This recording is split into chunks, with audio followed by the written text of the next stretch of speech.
Pornography আজকে আমাদের সমাজে একটি ভয়াবহ আপনার ব্যাধির আকার ধারণ করেছে।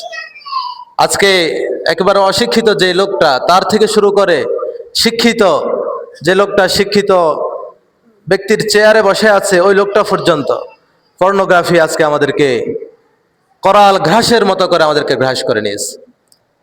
আপনি যদি যুবকদের মোবাইলটা একটু চেক করেন, তার ব্রাউজিং হিস্ট্রি যদি আপনি দেখেন, আপনি অবাক হয়ে যাবেন যে আমাদের যুবকরা, আমাদের যুবতীরা আজকে পর্নোগ্রাফির মধ্যে কিভাবে নিজেদেরকে ডুবিয়ে নিচ্ছে। আর এর ফলে যেটা হচ্ছে, তারা তাদের মানসিকভাবে স্বাভাবিক আল্লাহ রাব্বুল আলামিন আমাদেরকে যে যৌন জীবন দান করেছেন, যৌবন দান করেছেন, তাদের মাথার ভিতরে ভুল মেসেজ যাচ্ছে।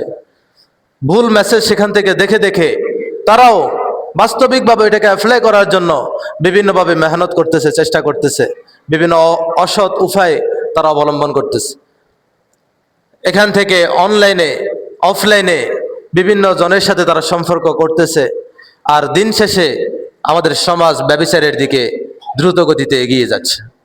আল্লাহ রাব্বুল আলামিন বলেন, তোমরা ব্যভিচার তো করিও না, ব্যভিচারের কাছেও যেও না। বিশ্বনবী বলেন, লা ইয়াজনি জানি হিনা ইয়াজনি ওয়া হুয়া মুমিন।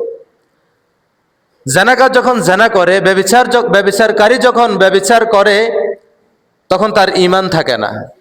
রাসূলুল্লাহ সাল্লাল্লাহু আলাইহি ওয়াসাল্লাম সহিহ আল বুখারী, সহিহ আল মুসলিম দুইটা কিতাবে এই হাদিসটা এসেছে।